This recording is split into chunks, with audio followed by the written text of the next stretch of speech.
के नेपालले आफ्नो एउटा पुरै क्षेत्र भारतलाई सुम्पिसक्यो? सुन्दा तपाईलाई रिस उठ्न सक्छ, तर 64 वर्षदेखि एउटा यस्तो भूभाग छ जहाँ नेपाली नागरिक जान समेत डराउँछन्।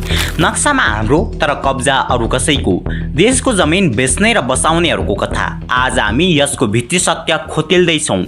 हामीसँग 132 वटा ऐतिहासिक नक्सा छन्, 8 वटा अकाट्य प्रमाण छन् र 1816 को त्यो ऐतिहासिक सुगौली सन्धि छ जसले सिस्याई भन्छ कालापानी नेपालकै हो। त्यसो भए गल्ती कहाँ भयो? के हाम्रा नेताहरूले कुर्सीको लागि यो जमिन सुम्पिएका हुन् या छिमेकी देशले शक्तिको आडमा यस्तै मिसेको हो? आजको यो भिडियोमा हामी कुनै भावनामा नबही केवल तथ्य र इतिहासको पाना पल्टाएर हेर्नेछौँ। भिडियोको अन्त्यसम्ममा तपाईँ आफै सोच्न बाध्य हुनुहुनेछ कि दोषी को हो। इतिहासको सुरुवात हुन्छ आजभन्दा 210 वर्ष अगाडि सन् 1816 मा नेपाल र ब्रिटिस इस्ट इन्डिया कम्पनी बीचको सुगौली सन्धि भयो। यो सन्धिको धारा 5 मा प्रष्ट रूपमा लेखिएको थियो कि नेपालको पश्चिमी सीमा काली नदी अर्थात् कुटियाङ्दी हुनेछ। यसको मतलब काली नदीको पूर्वमा पर्ने सबै भूभाग नेपालको हो। ब्रिटिसहरूले सन् 1816, 1827 र 1856 मा जारी गरेका आधिकारिक नक्साहरूमा कालापानी, लिपुलेक र लिम्पियाधुरालाई नेपालकै हिस्सा देखाइएको छ।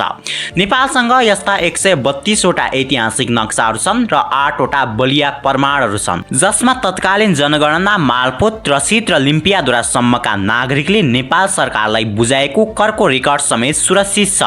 इतिहासको आधारमा यो बहस यही सकिनुपर्ने हो, तर ट्विस्ट तब आउँछ जब भारतमा ब्रिटिस शासन सकिन्छ र चीन भारत बीच युद्ध सुरु हुन्छ।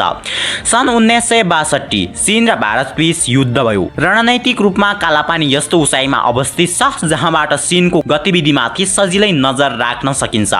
भारतीय सेना चीनीय आक्रमणबाट बस्न पछि हट्दै गर्दा कालापानी आइपुग्यो र त्यहाँ सैन्य क्याम्प खडा गर्यो।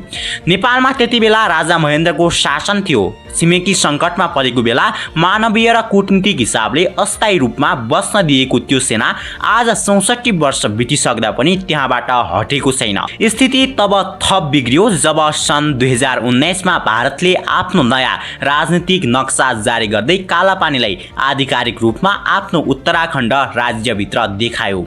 यति मात्र होइन, भारतले नेपालको सहमति बिना नै लिपुलेक हुँदै मानसरोवर जाने लिङ्क रोड समेत उद्घाटन गर्यो, जसको विरोधमा नेपालले सन् 2020 मा आफ्नो संसदबाट सर्वसम्मत रूपमा लिम्पियाधुरा समितिको सूच्य नक्सा जारी गर्यो। नक्सा त बदलियो, तर जमिनमा आज पनि भारतीय सेनाकै परेड चलिरहेको छ।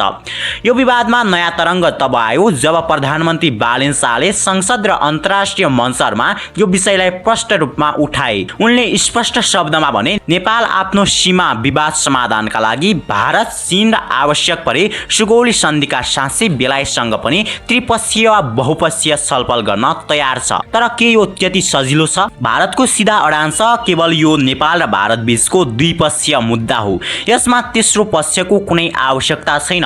असम्मको कुरा त के छ भने चीनको भूमिका पनि यसमा शङ्कास्पद देखियो। सन् 2015 मा भारतका प्रधानमन्त्री नरेन्द्र मोदी र चिनिया राष्ट्रपति सी जिनपिङ बीच बेजिङमा एउटा सम्झौता भयो जहाँ नेपाललाई सोध्दै नसोधी लिपुलेकलाई व्यापारिक नाका बनाइएको सहमति गर्यो। नेपालले दुवै देशलाई कूटनीतिक नोट पठायो, तर दुवै शक्ति राष्ट्रले नेपालको सार्वभौमिकतालाई बेवास्ता गरे। अब निष्पक्ष भएर दुवै देशको तर्कलाई तराजुमा राखौं। नेपालको पक्षमा सुगौली सन्धि 1816 मा सबैभन्दा ठूलो कानुनी प्रमाण हो। ब्रिटिस इन्डियाले नै बनाएका 132 वटा नक्सा छन् जसमा काली नदीको मुहान लिम्पियाधुरा देखाइएको छ। साथै 1961 सम्म नेपालको त्यस क्षेत्रमा गराएको जनगणना र जग्गाको तिरो नापोको प्रशासनिक प्रमाण पनि हामीसँगै छ। तर भारतको तर्क के छ त? भारतले लिम्पियाधुराबाट निस्कने मुख्य नदीलाई काली नदी मान्न अस्वीकार गर्छ। उनीहरूका अनुसार कालापानीमा रहेको एउटा सानो कृत्रिम पोखरी र मन्दिरबाट निस्कने पानीको मुहान नै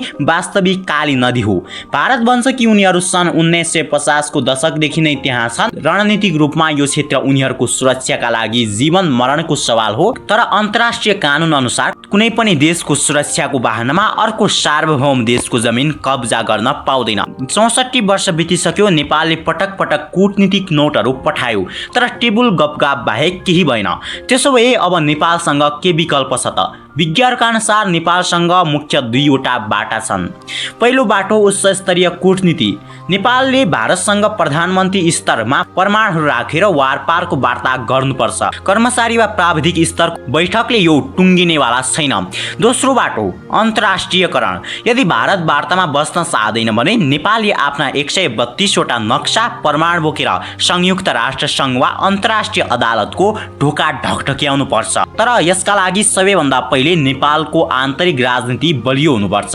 जबसम्म हाम्रा नेताहरूले राष्ट्रिय मुद्दालाई आफ्नो चुनावी एजेन्डा वा कुर्सी बनाउने हतियार मात्र बनाउँछन्, तबसम्म समाधान असम्भव छ। कडा राजनीतिक इच्छा शक्ति बिना यो विवाद अझै अर्को 64 वर्षसम्म गिजोलिने निश्चित छ। भिडियोको सुरुमा मैले एउटा शीर्षक भनेको थिएँ, देशको जमिन बेच्ने र बचाउनेहरूको कथा। अब निर्णय गर्ने तपाईको पालो हो। इतिहास र प्रमाणले कालापानी नेपालकै हो भन्दा भन्दै पनि आज हाम्रो प्रशासनिक उपस्थिति त्यहाँ छैन। गल्ती इतिहासमा भयो कि वर्तमानका शासकहरूले यसलाई सुल्झाउन चाहेनन्। तपाईको विचारमा कालापानी विवाद समाधान गर्ने सबैभन्दा उत्तम उपाय के हुन सक्छ? कूटनीतिक वार्ता कि अन्तर्राष्ट्रिय अदालत? आफ्नो विचार तल कमेन्टमा जरुर लेख्नुहोला। यदि तपाईलाई यो भिडियो तथ्यपरक र जानकारीमूलक लाग्यो भने धेरैभन्दा धेरै नेपालीहरूसम्म पुर्याउनका लागि यसलाई सेयर गर्नुहोस्, च्यानललाई सब्स्क्राइब गर्नुहोस्, सत्यको पक्षमा आवाज उठाइराख्नुहोस्। जय नेपाल।